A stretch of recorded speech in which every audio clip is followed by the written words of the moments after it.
Hi, this is Phil Hinton for avforums.tv and this is our video summary of the Samsung LN46B650 LED LCD TV. The first thing that will hit you with this TV is just how slim it is.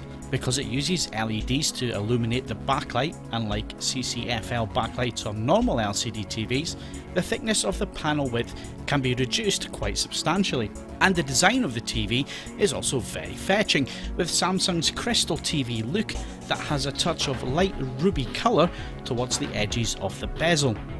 The tabletop stand that is included with the TV out of the box continues this design with a see-through panel holder. So even though the panel is so slim, it's still a TV with Freeview and analog tuners built in. But let's be clear, you don't watch TV because it's slim though, do you? After all, with this new technology and design, image quality as always will make or break this TV. Around the back we have 4 HDMI connections. However, there have been some changes for hooking up devices using SCART or component cables.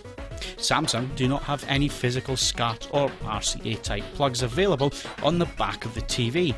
Instead, they use breakout cables which plug into the set using a 3.5mm jack at the TV end, with female connectors of the SCART or component inputs at the other.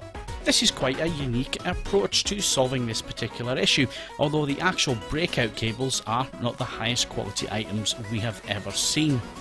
There's also a USB port for connecting a hard drive, iPod or digital camera, and the inbuilt media player will allow you to play back photos and music files through the TV. However, I also have to point out at this stage that the built-in speakers on this TV are just not up to the job. They sound tinny and abrasive with plenty of distortion, so an outboard home cinema amplifier and speakers really are a must. Rounding off the package we have the TV remote, which is a rather large piece of black plastic. All the controls are well laid out in a somewhat logical manner, but there are some function buttons that do feel out of place, like the EPG button placed near the bottom of the remote. The actual plastic body is also a weird shape, and it has what looks like a hook at the bottom end of the unit. I've no idea why it's there, but it may stop it falling down the back of your sofa. So moving on to performance, the EPG menus for digital TV is well designed and laid out.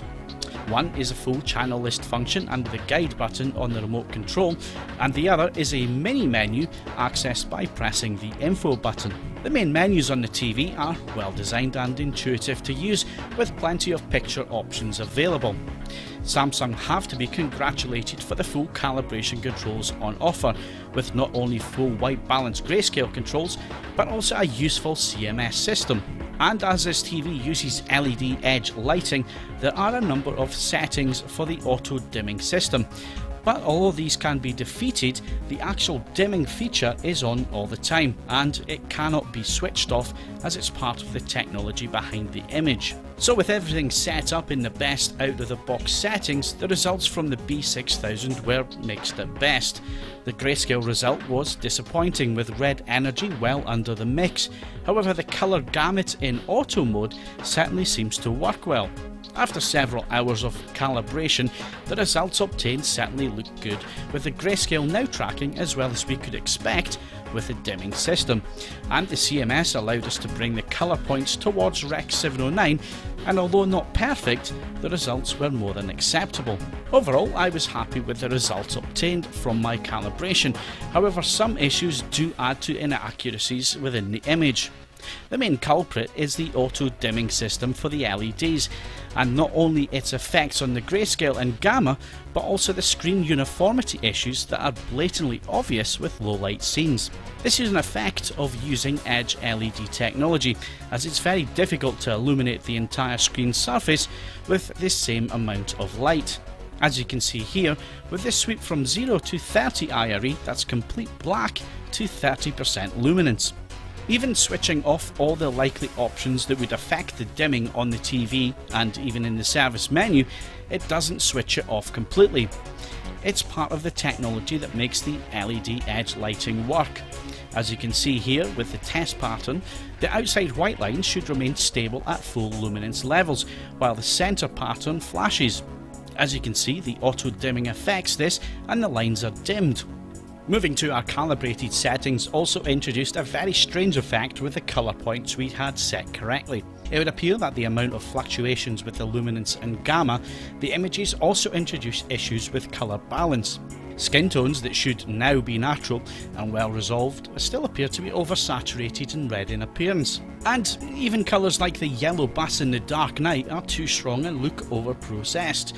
Indeed, even though we attained the calibration results in the graphs we've shown you, the actual on-screen performance of the set seems to either completely bypass them in real time, or more likely, the TV with all its trickery and processing lacks a uniform ability to resolve colour energy at the correct levels. This is very strange.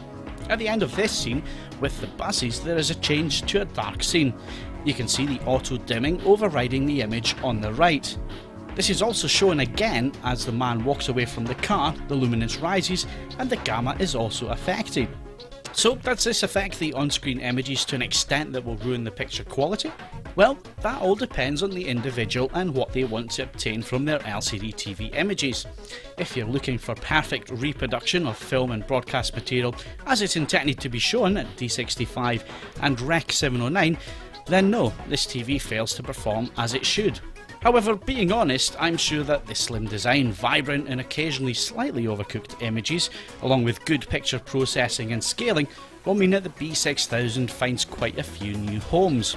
Its pushed colour performance and black levels in a bright living room might not be as obvious or critical for those who just want a nice looking TV with a bright picture. In terms of uniformity, colour balance and intensity issues, along with the auto dimming gamma and blacklight cheating, I just can't bring myself to recommend this for enthusiasts or videophiles who want the very best images at home for critical viewing. In terms of performance against other LCD TVs, the B6000 stands up in an acceptable manner for comparative picture quality, with good SD quality in terms of scaling and looks sublime in terms of design. So it's a mixed bag and certainly a screen to divide opinions. And that wraps up our video summary of the UE40B6000 from Samsung, and thanks to directtvs.co.uk for supplying the review sample. You can read the full review by pointing your browsers to avforums.com/reviews. Thanks for watching.